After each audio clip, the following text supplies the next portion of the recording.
Students, welcome back once again in chemistrix Atharva academy. आज हम लोग डिस्कस करने वाले हैं हाइब्रिडाइजेशन। एक्चुअली जो हाइब्रिडाइजेशन होता है, हाइब्रिडाइजेशन में मेन चीज़ हमको आज फोकस करनी है। मैं इंपॉर्टेंट पॉइंट को फोकस करने जा रहा हूँ। पहले मुझे समझना है कि हाइब्रिडाइजेशन का मतलब क्या होता है। याद रखना कि जो हाइब्रिडाइजेशन होता है, हाइब्रिडाइजेशन में इंटरमिक्सिंग होती है टू एटॉमिक ऑर्बिटल्स की, जो है जिनकी एनर्जी लेवल जो होती है वो सिमिलर होती है, ऑलमोस्ट सिमिलर होती है, या सेम एनर्जी लेवल्स के जो एटॉमिक ऑर्बिटल्स या एटम होते हैं वो हाइब्रिडाइजेशन में पार्टिसिपेट करते हैं। बट याद रखना है हाइब्रिडाइजेशन को प्रपोज किसने किया था।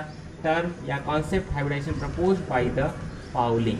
ओके, लाइनस पाउलिंग ने काम किया था इस पर। लाइनस पाउलिंग जो थे या एल पाउलिंग जो साइंटिस्ट थे वो बहुत ही सिग्निफिकेंट पॉइंट्स को पॉइंट आउट किए थे केमिस्ट्री में। तो finally it is the hypothetical concept. ये हाइपोथेटिकल कॉन्सेप्ट होता है जहाँ पे इंटरमिक्सिंग होती है टू एटॉमिक ऑर्बिटल्स की। और याद रखना है कि यहाँ पे जैसे जो एटॉमिक ऑर्बिटल्स ओवरलैपिंग में जाते हैं, इंटरमिक्सिंग करते हैं सेम एनर्जी लेवल के, तो फॉर्मेशन करते हैं हाइब्रिड ऑर्बिटल्स का। वो हाइब्रिड ऑर्बिटल्स में एक लोब जो होता है वो लार्जर लोब होता है, दूसरा स्मॉलर लोब होते हैं।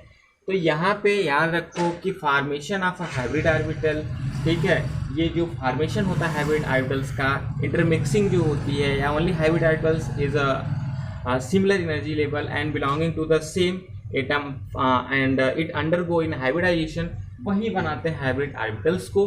और finally the phenomenon of formation of hybrid orbital is known as the hybridisation. ठीक है, अब देखो यहाँ पे कुछ ऐसे कंडीशन होते हैं, ठीक है, जो कंडीशन होते हैं हाइब्रिडाइजेशन के लिए उसको देखते हैं। Condition for hybridisation. हाइब्रिडाइजेशन कौन सा कंडीशन होता है हाइब्रिडाइजेशन के लिए, उसको समझना है हमें। जैसे यहाँ पे पहली जो हाइब्रिड ऑर्बिटल्स है उनका क्या होना चाहिए, कंपरेबल एनर्जी। कंपरेबल एनर्जी, इनकी एनर्जी जो होनी चाहिए हाइब्रिड ऑर्बिटल्स की वो कंपरेबल होनी चाहिए। और कंपरेबल साइज, इनका साइज भी क्या होना चाहिए, कंपरेबल होना चाहिए। तो अभी आपने सोचा कि सर हमने यहाँ पे तो हाइब्रिड ऑर्बिटल्स का फॉर्मेशन कर लिया, ठीक है, हाइब्रिडाइजेशन हमने समझा यहाँ पे, लेकिन ये याद रखना है कि sir what is the advantage of hybridisation, कि हाइब्रिडाइजेशन का एडवांटेज क्या है। तो हम लोग यहाँ पे फोकस करते हैं एडवांटेज, एडवांटेज ऑफ हाइब्रिडाइजेशन। जो हाइब्रिडाइजेशन का एडवांटेज होता है, पहला क्या होता है, hybrid orbitals are highly directional. जितने भी हाइब्रिड ऑर्बिटल्स होते हैं वो हाईली डायरेक्शनल होते हैं। तो आप यहाँ फर्स्ट पॉइंट नोट कर सकते हैं कि hybrid orbitals are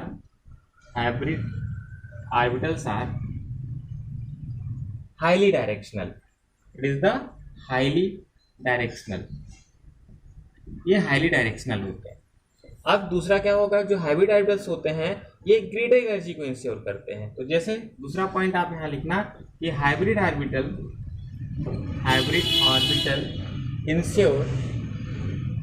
ensure greater energy. इनकी जो एनर्जी होती है ये ग्रेटर होती है, लेकिन ये ग्रेटर एनर्जी क्यों होती है, ग्रेटर एनर्जी ओवरलैपिंग के कारण। तो आप यहाँ लिखोगे hybrid orbital ensure greater energy overlap. यहाँ पे जो ओवरलैपिंग होती है वो ग्रेटर एनर्जी के साथ होती है। अभी जैसे हम लोग यहाँ पे समझते हैं, जैसे मान लो मैं एक एग्जांपल के लिए लेता हूँ कि आपके पास sp हाइब्रिडाइजेशन है। तो sp हाइब्रिडाइजेशन में आपने देखा एक s एटॉमिक ऑर्बिटल्स और एक p एटॉमिक ऑर्बिटल्स फॉर्मेशन करते हैं sp हाइब्रिड ऑर्बिटल्स का। तो इस तरीके पे अगर देखा जाए तो जो हाइब्रिड ऑर्बिटल्स होते हैं वो कई टाइप के होते हैं। कुछ इंपॉर्टेंट हाइब्रिडाइजेशन को या कुछ इंपॉर्टेंट हाइब्रिड ऑर्बिटल को हम लोग यहाँ डिस्कस करने वाले हैं। जैसे पहला जो हमारा होता है sp, sp2, sp3, sp3d, sp3d2, d2sp3, dsp2 या sp3d3, एंड लास्ट में मैं डिस्कस करने वाला हूँ sd3 हाइब्रिड ऑर्बिटल्स को। और फाइनली इसके ओरिएंटेशन और स्ट्रक्चर को हम लोग यहाँ पे डिस्कस करते हैं, जिसमें हम हाइब्रिड ऑर्बिटल्स के बीच में बॉन्ड जो फॉर्म होते हैं या जो एंगुलर सेपरेशन होता है during orientation of hybrid orbitals उसको भी डिस्कस करेंगे। एक बात को आप अपने दिमाग में रखिएगा कि जो वैकेंट ऑर्बिटल होते हैं, हाफ फिल्ड होते हैं या फुल फिल्ड ऑर्बिटल्स जो होते हैं वो हाइब्रिडाइजेशन में पार्टिसिपेशन करते हैं। तो हम लोग यहाँ पे कुछ इंपॉर्टेंट हाइब्रिड ऑर्बिटल्स को डिस्कस करने वाले हैं। हमारे जो हाइब्रिड ऑर्बिटल्स हैं वो sp, sp2, sp3, sp3d, sp3d2, d2sp3, sp3d3 और sd3 टाइप्स के हाइब्रिड ऑर्बिटल्स होते हैं। इसमें इन sp d हाइब्रिड ऑर्बिटल्स जो है इंटरमिक्सिंग करके हाइब्रिड ऑर्बिटल्स का फॉर्मेशन करते हैं और इनके हाइब्रिड ऑर्बिटल्स फॉर्म करने का जो फेनोमेनन है वही हाइब्रिडाइजेशन है। तो यहाँ पे हम लोग देखते हैं कुछ हाइब्रिड ऑर्बिटल्स और उसके एटॉमिक ऑर्बिटल्स को कि उसमें कौन से एटॉमिक ऑर्बिटल पार्टिसिपेशन करते हैं। जैसे अगर हमारा sp हाइब्रिडाइजेशन होता है तो वहाँ पे एक s एटॉमिक ऑर्बिटल और एक p एटॉमिक ऑर्बिटल, जैसे px, py, pz ये 3 होते हैं। तो इस तरीके से यहाँ पे एक s एटॉमिक ऑर्बिटल और दूसरा x एक्सिस पे p एटॉमिक ऑर्बिटल्स ओवरलैप करके sp हाइब्रिड ऑर्बिटल का फॉर्मेशन करते हैं, जिसका स्ट्रक्चर लीनियर होता है और ये जो होते हैं 180 डिग्री का बॉन्ड फॉर्मेशन करते हैं। अभी अगर दूसरे हाइब्रिड ऑर्बिटल्स की बॉन्ड बात की जाए तो sp2 जिसमें 1s एटॉमिक ऑर्बिटल और 2 जो है p एटॉमिक ऑर्बिटल्स होते हैं px एंड py, और इसमें जो ओरिएंटेशन होता है हाइब्रिड ऑर्बिटल्स का वो होता है ट्राई एंगुलर प्लेनर स्ट्रक्चर, जिसमें एंगुलर सेपरेशन जो होते हैं हाइब्रिड ऑर्बिटल्स के बीच में वो 120 डिग्री का होता है। थर्ड होता है आपका हाइब्रिड ऑर्बिटल्स sp3 जहाँ पे एक s एटॉमिक ऑर्बिटल्स और 3 p atomic orbital that is px, p और pz।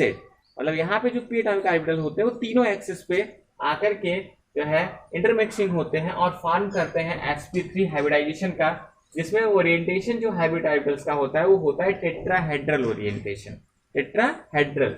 और इनके बीच में जो एंगुलर सेपरेशन होता है हाइब्रिड ऑर्बिटल्स के बीच में 109 डिग्री 28 मिनट का होता है। sp3d हाइब्रिड ऑर्बिटल्स, अगर sp3d है तो इतना याद रखो, इससे आप यही समझ सकते हो कि यहाँ एक s एटॉमिक ऑर्बिटल होगा, 3 p एटॉमिक ऑर्बिटल्स होंगे px, py एंड pz और एक d होता है। तो एक्चुअली यहाँ पे dz स्क्वायर होता है। इसके पास जो है एक्सटेंट ओवरलैपिंग की कैपेसिटी होती है, जिसके कारण से ये क्या होता है इजिली इंटरमिक्स होते हैं और फाइनली ये प्रोड्यूस करता है sp3d हाइब्रिडाइजेशन को, जिसमें ओरिएंटेशन जो होते हैं हाइब्रिड ऑर्बिटल्स के होता है ट्राइगोनल बाई पिरामिडल। कैसा होता है? ट्राइगोनल बाई पिरामिडल होता है, जिसमें कि इसका जो एंगुलर सेपरेशन होता है वो 2 तरीके से होता है, एक्सियल और इक्वेटोरियल, जिसमें 90 डिग्री और 120 का फाइनली बॉन्ड एंगल बनता है या हाइब्रिड ऑर्बिटल्स का ओरिएंटेशन होता है। याद रखना है आपको, ट्राइगोनल बाई पिरामिडल में 2 तरीके से ओरिएंटेशन होता है हाइब्रिड ऑर्बिटल्स का, पहला एक्सियल, दूसरा इक्वेटोरियल का। अब अगला होता है sp3d2। तो अभी देखना यहाँ पे 1s atomic orbital, 3 p atomic orbitals और dx square y square plus dz square, यहाँ पे 2 d हाइब्रिड ऑर्बिटल्स इंटरमिक्स करते हैं और फॉर्म करते हैं sp3d2 हाइब्रिडाइजेशन को, जिसका ओरिएंटेशन जो होता है हाइब्रिड ऑर्बिटल्स का वो ऑक्टाहेड्रल होता है और इनके बीच में एंगुलर सेपरेशन जो होती है हाइब्रिड ऑर्बिटल्स की वो 90 डिग्री की होती है। देखिए यहाँ पे कंफ्यूज नहीं होना है, कहीं कहीं आपको ये भी दिखता है sp3d2 हाइब्रिडाइजेशन या d2sp3, दोनों सेम है बट लिखने का तरीका अलग अलग होता है। तो आप इसको sp3d2 भी लिख सकते हैं या d2sp3 भी लिख सकते हैं, जिसमें एटॉमिक ऑर्बिटल्स की जो ओवरलैपिंग है एक s होगा, 3p होगा और 2 d एटॉमिक ऑर्बिटल्स होते हैं, जो कि कौन से होते हैं dx square y square dz square. इसका भी ओरिएंटेशन जो होता है वो ऑक्टाहेड्रल होता है और एंगुलर सेपरेशन 90 डिग्री का होता है। अब आता है आपका sp3d3।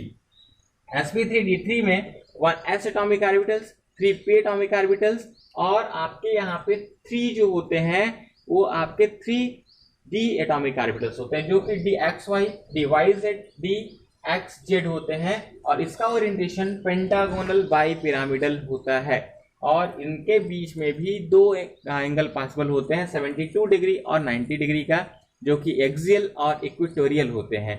और अगला देखना है आपको sp3 हाइब्रिडाइजेशन। sp3 हाइब्रिडाइजेशन में क्या होता है, यहाँ पे एक s एटॉमिक ऑर्बिटल्स और 3 जो है आपके d एटॉमिक ऑर्बिटल्स इंटरमिक्स करके sp3 हाइब्रिडाइजेशन का फॉर्मेशन करते हैं, जिसका ओरिएंटेशन होता है टेट्राहेड्रल। ओके, याद रखना है आपको, ये जो है ये खास टाइप का है आपके लिए। अब आपके दिमाग में क्वेश्चन आएगा कि सर ये जो आपका sp3 टाइप्स का हाइब्रिडाइजेशन ये कहाँ मिलता है या कहाँ फाउंड होगा। तो याद रखना, it is found only in first transition series metal ion. तो यहाँ पे आप नोट कर सकते हो कि found in first transition series first transition series metal ion. Okay, ये कौन से होते हैं? जैसे कुछ हम यहाँ पे first transition series metal ion की बात करें तो जैसे MnO4 माइनस हो गया, आप यहाँ पे अगला ले सकते हो CrO4 2 माइनस हो गया।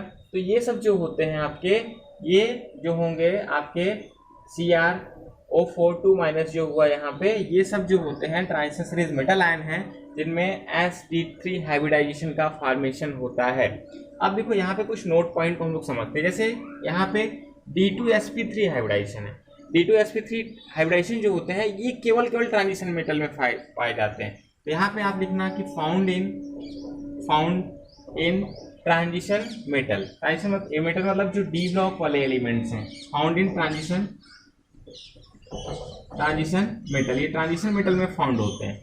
अब अगला आता है आपके दिमाग में कि सर यहाँ पे sp3d वाला जो होता है, जैसे याद रखना कि जो यहाँ पे sp3d हाइब्रिडाइजेशन है, ये मैं ये देख रहा हूँ sp3 हाइब्रिडल्स में जब यहाँ पे कंबाइन होता है तो आपने देखा है यहाँ पे कि sp3d combine when dx2y2 is used the orientation of hybrid orbital in square bipyramidal। और याद रखना कि ये रेयरली फाउंड होते हैं, ऐसे नहीं बनते, ये रेयरली होते हैं। और दूसरा हम बात करते हैं कि जो p एटॉमिक ऑर्बिटल्स फॉर्मेशन करते हैं हाइब्रिड ऑर्बिटल्स का, या बोलोगे कि number of p orbitals that take place in hybridisation is called the hybridisation index. तो हम लोग यहाँ पे डिस्कस कर लेते हैं हाइब्रिडाइजेशन इंडेक्स को। तो आप इसका पहले स्क्रीनशॉट ले लो, आप अगर कहीं डाउट होता है तो कमेंट बॉक्स में मुझसे डिस्कस कर सकते हो। तो यहाँ पे एक फॉर्मेशन होता है हाइब्रिडाइजेशन इंडेक्स का। हाइब्रिडाइजेशन इंडेक्स जो होता है, hybridisation index represented by small m। तो याद रखना है कि number of p orbitals that take place in hybridisation is called the hybridisation index. तो जो हाइब्रिडाइजेशन इंडेक्स का फार्मूला होता है, हाइब्रिडाइजेशन इंडेक्स क्या होता है आपका, आप यहाँ लिखना कि sir cos alpha equal to 1/-m, this represent the hybridisation index. Okay, और यहाँ पे अभी हमने बताया m represent the hybridisation index and alpha क्या होता है, ये अल्फा को ध्यान देना है। अल्फा क्या होता है, bond angle between two hybrid orbitals. ठीक है, यहाँ पे आप लिखना कि it is the bond angle between two hybrid orbitals. तो यहाँ पे ये कुछ इंपॉर्टेंस है जो आपके एग्जाम के पॉइंट ऑफ व्यू से इंपॉर्टेंट है। यहाँ पे आपको स्पेशली फोकस करना है sp3 में, जो कि फर्स्ट ट्रांजिशन सीरीज मेटल में फाउंड होते हैं, जो फर्स्ट ट्रांजिशन मेटल आयंस हैं उसमें फाउंड होते हैं dsp3, और d2sp3 वाले जो होते हैं ये जनरली ट्रांजिशन मेटल में फाइंड होते हैं। बाकी इनकी स्ट्रक्चर और चीज़ों के लिए आप NCERT से जो है कंसल्ट कर सकते हैं, और उसमें कहीं डाउट होता है तो आप कमेंट बॉक्स में कमेंट करके आप मुझसे इसको फाइंड कर सकते हैं।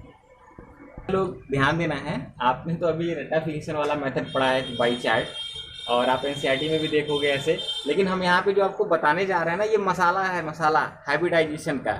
लोग बताते हैं रट लो, बट मैं रटने में विश्वास नहीं करता हूँ। तो मैं आपसे भी ये उम्मीद करता हूँ कि रटो मत, समझो कि कैसे आने वाला है। तो उसमें हम ये सीखेंगे कि how to evaluate the exact hybridisation. Hybridisation को हम इवेल्युएट कैसे करेंगे, इसको इवेल्युएट करने के लिए कई मेथड है, लेकिन हम यहाँ पे 2-3 मेथड को डिस्कस करेंगे कि आप हाइब्रिडाइजेशन को फाइंड कैसे करते हो, कि आपके दिमाग में कैसे आएगा कि sp3 हाइब्रिडाइजेशन है, sp3d2 हाइब्रिडाइजेशन है या sp हाइब्रिडाइजेशन है। उसको समझने के लिए हमको यहाँ पे समझना पड़ेगा, और याद रखना कि हमको यहाँ पे बॉन्ड पर इलेक्ट्रॉन, लोन पर इलेक्ट्रॉन को फाइंड करना है। और आप जानते हो कि जो बॉन्ड पर इलेक्ट्रॉन होते हैं, बॉन्ड पेयर इलेक्ट्रॉन क्या होते हैं कि बॉन्ड फॉर्मेशन करते हैं, और लोन पेयर इलेक्ट्रॉन जो होते हैं वो अनशेयर्ड इलेक्ट्रॉन्स होते हैं, जो कि हमने फॉर्मल चार्ज और आगे की वीडियो में डिस्कस किया है। आप जा करके जो है देख, बच्चा लोग याद रखना है, यहाँ पे जो अभी हमने आपको बताया है चार्ट, उस चार्ट से तो आप रट सकते हो, रेक्टिफिकेशन कर सकते हो, और मोस्ट ऑफ ऑल जगह आपको ऐसे ही देखने को मिलेगा। बट याद रखना है, हम यहाँ पे रेक्टिफिकेशन में ट्रस्ट नहीं करते, इसलिए मैं आपको सीधे टू द पॉइंट में बात करता हूँ कि आप हाइब्रिडेशन को इवेल्युएट कैसे करोगे। मैं आपको मेथड सिखाता हूँ। तो आइए हम लोग यहाँ पे सीखते हैं मेथड को कि हमको हाइब्रिडेशन कैसे फाइंड करना है। तो हम फर्स्ट मेथड देखते हैं हाइब्रिडेशन फाइंड करने के लिए। तो यहाँ पे हम यूज़ करते हैं पहले hybridation equal to the lone pair electron. ठीक है, या ऐसे आप बोलो, पहले लोन पेयर की जगह हम ले लेते हैं कि sigma bond pair, sigma bond pair, ठीक है। हमको याद रखना है उस मॉलिक्यूल्स में कितना सिग्मा बॉन्ड पेयर, ठीक है। फिर हम देखते हैं इसमें हमको ऐड करना है लोन पेयर इलेक्ट्रॉन को, कितने हमारे पास लोन पेयर इलेक्ट्रॉन है। अगर कोई वहाँ पे निगेटिव चार्ज प्रेजेंट होता है तो उसको भी हम वहाँ पे मेंशन करते हैं। ये देखो फिर से hybridisation equal to sigma bond pair plus lone pair plus negative charge. चलो और एक एग्जांपल देखते हैं PCl3 के केस में देखते हैं। जो PCl3 है यहाँ पे 3 क्लोरीन एटम हम ले लेते हैं, ठीक है, और यहाँ हमारा होता है 2 लोन पेयर इलेक्ट्रॉन। तो याद रखो बच्चा यहाँ पे कितने सिग्मा बॉन्ड पेयर हुए 1 2 3। तो इस फार्मूला हम पुट करते हैं, सिग्मा बॉन्ड कितने हुए 3। Okay very good. Lone pair कितना है यहाँ पे, लोन पेयर जो है आपका, मैं पेयर की बात कर रहा हूँ, लोन पेयर यहाँ पे 1 है, और अगर इलेक्ट्रॉन की बात करेंगे 2 इलेक्ट्रॉन है, ठीक है। तो अभी देखना है यहाँ पे कि जो लोन पेयर है, लोन पेयर इलेक्ट्रॉन 1 होता है। क्या आपको यहाँ पे कोई निगेटिव चार्ज दिखता है क्या, यहाँ पे कोई नेगेटिव चार्ज नहीं दिख रहा है, तो उसको आप छोड़ दोगे। तो फाइनली आपका यहाँ पे क्या आंसर आता है 4, ठीक है। और अगर जब 4 आता है तो आपका कौन सा हाइब्रिडाइजेशन होगा, it produce the sp3 hybridisation. मतलब यहाँ पे एक s ऑर्बिटल होगा और आपके जो है यहाँ पे ऐसे लिख सकते हो s plus px plus py plus pz। यहाँ पे 3 हाइब्रिडाइटल्स जो है फॉर्मेशन करते हैं sp3 हाइब्रिडाइजेशन का। तो आपको समझ में आया क्या कि PCl3 में कौन सा हाइब्रिडाइजेशन होगा, sp3। चलो अब मैं आपको बता देता हूँ निगेटिव चार्ज, अदरवाइज बोलोगे सर खाली आपने बता के छोड़ दिया। तो हम लोग यहाँ पे कोशिश करते हैं कि आपको हम पूरे कॉन्सेप्ट को कवर करें। जैसे हम एक यहाँ पे जनरल स्ट्रक्चर ड्रा करते हैं। आपके पास देखो यहाँ पे CH3, ठीक है। अगर यहाँ पे CH3 है, इसके ऊपर मैं लगा देता हूँ माइनस चार्ज। अब आपके पास यहाँ पे आती है, सेम फार्मूला लगाओगे हाइब्रिडेशन कैलकुलेट करने के लिए। देखो 1 सिग्मा बॉन्ड 2 और 3, तो ये फार्मूला पुट करो। जो सिग्मा बॉन्ड पेयर होते हैं कितने हो गए 3। लोन पेयर दिख रहा है क्या, लोन पेयर महाराज यहाँ पे गायब है, ठीक है। याद रखिएगा ये नेगेटिव चार्ज है, लोन पेयर नहीं है, ध्यान से, ठीक है। तो यहाँ पे लोन पेयर जो चीजें नहीं होंगी उसको हम छोड़ते जाएंगे, ठीक है। अब देखो यहाँ पे नेगेटिव चार्ज कितना है तुम्हारे पास, नेगेटिव चार्ज है हमारे पास 1, ठीक है। तो आपका क्या हो जाएगा +1, दैट इज क्या हो गया यहाँ पे, जोड़ के इसको निकालोगे तो 4, और फाइनली हाइब्रिडेशन क्या होता है sp3 सेम एज। आगे क्या, अब चलो CO2 के केस में देखते हैं। यहाँ पे हो गया जो CO2 है, CO2 में जानते हो सेंट्रल एटम कार्बन होगा और ये रहा ऑक्सीजन जो डबल बॉन्ड से बॉन्डेड होंगे। अब हमने आपको बार बार पढ़ाया है सिग्मा और पाई बॉन्ड में या कोवैलेंट बॉन्डिंग पढ़ाते समय मैंने समझाया है कि only 1 sigma bonds are present in molecules. किसी भी कंपाउंड में या मॉलिक्यूल्स में एक ही सिग्मा बॉन्ड होते हैं। अब ये देख के मत बता देना कि सर 4 सिग्मा बॉन्ड है, क्यों, क्योंकि यहाँ पे एक सिग्मा, इस बॉन्ड में एक सिग्मा एक पाई होंगे। अगर इस पूरे कंपाउंड में CO2 की बात करो तो 2 सिग्मा 2 पाई बॉन्ड प्रेजेंट होते हैं, ठीक है। तो आओ यहाँ पे देखते हैं। अगर हम यहाँ पे देखें तो हाँ यहाँ पे सेम फार्मूला लगाओगे, सिग्मा बॉन्ड कितने हो गए, ठीक है 2 हो गया सिग्मा बॉन्ड, ठीक है। अब देखो यहाँ पे कुछ दिख रहा है, कोई निगेटिव चार्ज, कोई लोन पेयर इलेक्ट्रॉन दिख रहा है, नहीं दिख रहा है, तो बस छोड़ दो। यहाँ पे हो जाएगा आपका sp हाइब्रिडाइजेशन। कौन सा हो गया sp। अब बोलोगे सर ये खाली sp में घुमा रहे हैं, d वाला तो कोई बताया नहीं। तो चलो हम d वाले में डिस्कस करते हैं। जैसे अगर हमारे पास SF4 मॉलिक्यूल्स है, ठीक है, यहाँ पे मैं लेता हूँ SF4, चलो यस ले लिया, और ये रहा आपका SF4, ठीक है। अगर मैं SF4 की बात करूँ तो देखो यहाँ SF4 में हम लेते हैं, सेंट्रल एटम हमारा सल्फर है और ये रहा तुम्हारा फ्लोरीन, ठीक। अब इसमें हमारा होता है सल्फर के पास 2 लोन पेयर इलेक्ट्रॉन। अब देखो यहाँ लोन पेयर भी प्रेजेंट है हमारा और यहाँ पे सिग्मा बॉन्ड भी है। तो देखो ये रहा तुम्हारा sigma bond sigma bond sigma bond, समझ गए क्या। तो अब यहाँ पे देखो टोटल सिग्मा बॉन्ड पेयर कितना आया 4। देखो बच्चा यही फार्मूला लगाना है, कंफ्यूज नहीं होना, रट के रखना समझ के। देखो यहाँ पे होगा hybridisation equal to sigma bond pair plus lone pair और minus negative charge. Negative charge महाराज गायब हैं, ठीक है, इसलिए हमको लगाना है लोन पेयर को और लोन पेयर साथ लगा देंगे सिग्मा बॉन्ड पेयर को। दोनों को कर दोगे जोड़ और बता दोगे हाइब्रिडाइजेशन। तो देखो यहाँ सीखते हैं जो होगा सिग्मा बॉन्ड पेयर कितने होगा 1 2 3 4।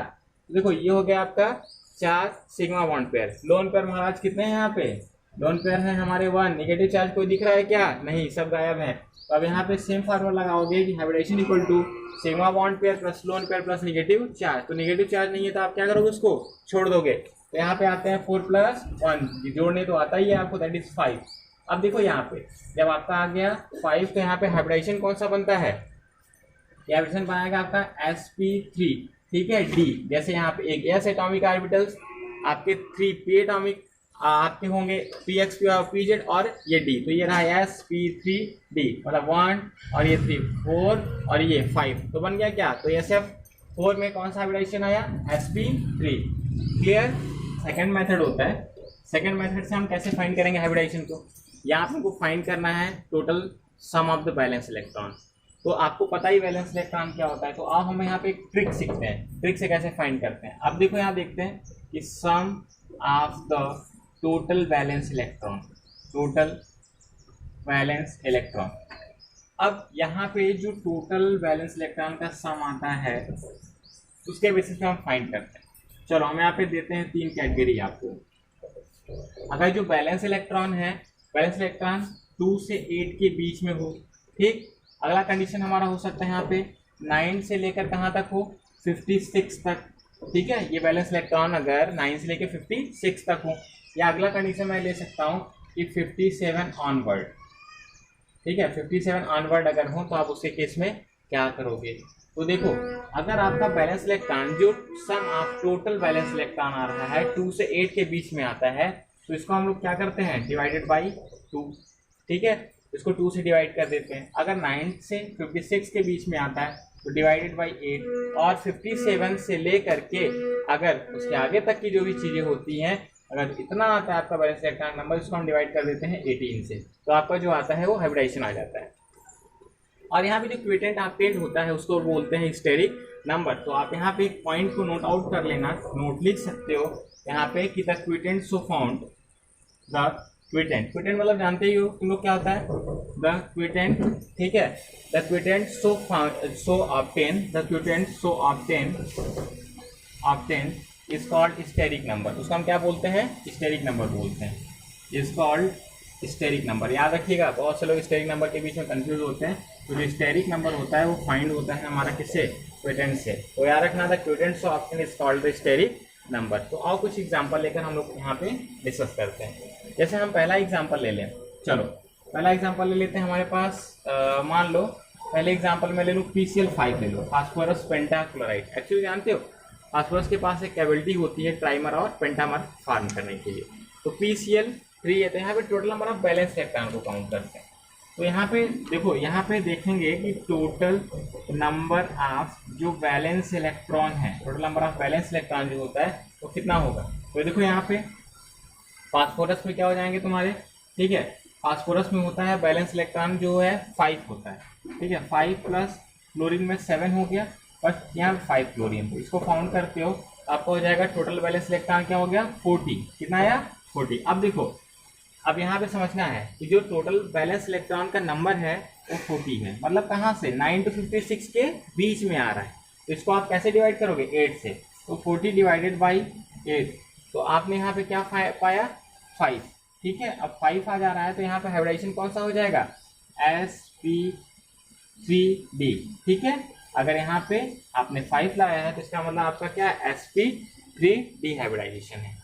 अब दूसरा एग्जांपल लेके देखते हैं। जैसे आपके पास है जेनान टेट्राफ्लोराइड XeF4। अब इस केस में फाइंड करना है, तो टोटल बैलेंस इलेक्ट्रॉन देखते हैं, ठीक है। यहाँ पे सेम प्रोसेस लगाएंगे आप, total number of balance electron. Total number of balance electron कितना होगा, देखो पहले जेनान का करेंगे तो आपका होगा 8 प्लस क्लोरीन में कितना होगा आपका, क्लोरीन में हो गया आपका 7, और यहाँ पे 4 क्लोरीन का 7 × 4, ठीक है। इसको आप कैलकुलेट करोगे तो आपका क्या आ जाएगा, टोटल इलेक्ट्रॉन आता है यहाँ पे 36। फिर वही कंडीशन अप्लाई करते हैं कि sum of the total valence electron क्या आ रहा है, 9 to 56 के बीच में। तो हम इसको कैसे डिवाइड करेंगे, इट इज डिवाइडेड बाई 8। इसको 8 से डिवाइड करके देखते हैं, समझो यहाँ का कैलकुलेशन क्या है। अभी 8 से डिवाइड करते हैं, और पूरा तो यहाँ पे कटेगा नहीं, ठीक है। आप जानते हो 8 4 जा क्या होता है, 8 4 जा आपका हो गया 32, ठीक है। 32 है। अभी देखोगे इसको, अगर इसको आप सब्ट्रैक्ट करते हो तो 4 बच जा रहा है। अब ऐसा नहीं कि 4 छोड़ दिए सर, ये 4 छोड़ दिए, यहाँ पे फिर से इसको फर्दर डिवाइड करेंगे। यही ध्यान देना है आपको, यहाँ पे गलत नहीं करना है। यहाँ पे आपने देखा कि 8 4 जा 32, 8 चौक 32, तो आपने यहाँ पे घटा दिया तो 4 आया। अब बोलोगे सर ये क्या करेंगे, क्या स्टेरिक नंबर हो जाएगा, नहीं। फिर से इसको हम फर्दर डिवाइड करते हैं। अब यहाँ देखो, यहाँ वाला कॉन्सेप्ट चलता है। यहाँ पे फिर से जो बैलेंस इलेक्ट्रॉन का नंबर आ रहा है वो 2 से 8 के बीच में आ रहा है, तब इसको क्या करेंगे, 2 से फिर से डिवाइड करें। 2 2 जा 4 कैंसिल आउट हो गया। अब देखो क्या करेंगे, यहाँ पे हम लोग ऐड करेंगे इसको, 4 + 2 = 6। तो टोटल यहाँ पे क्या हो गया, 6 आया। अब 6 के लिए जो बैलेंस इलेक्ट्रॉन फाइंड करते हो वो कौन सा होगा, देखो जो बैलेंस इलेक्ट्रॉन फाइंड करेंगे यहाँ पे हो जाएगा आपका कि sp3, ठीक है, यहाँ sp3d2, ठीक है, ये हाइब्रिडाइजेशन कौन सा बनाया, sp3d2 हाइब्रिडाइजेशन बनाया। ये बात समझ गए। चलो एक एग्जांपल और लेते हैं IF7 के केस में। IF7, ठीक है, अगर IF7 है तो यहाँ पे टोटल बैलेंस इलेक्ट्रॉन जो होंगे, टोटल बैलेंस इलेक्ट्रॉन आपके आएंगे 56, ठीक है, काउंट कर लेना है यहाँ पे, ठीक है। कैसे आ रहा है अभी बता रहे हैं, आयोडीन में 7, क्लोरीन में 7 × 7 दैट इज 56, ठीक है। Total number of balance electron कितना है, 56। देखो यहाँ पे ये है 9 × 56 रहेगा, तो हम डिवाइड कैसे करेंगे, 8 से। चलो कर दिया इसको डिवाइड 8 से, तो आपका आ गया 856, ठीक है। तो यहाँ पे हाइब्रिडाइजेशन कौन सा बन जाएगा, sp3d3 हाइब्रिडाइजेशन। तो आपने देखा sp3d3 hybridisation, sp3d2 hybridisation, sp3d hybridisation. तो यहाँ पे इस मेथड से भी हम हाइब्रिडाइजेशन को फाइंड कर सकते हैं। अब मिलते हैं आपसे नेक्स्ट वीडियो में, तब तक मेहनत करते रहिए, लाइक और सब्सक्राइब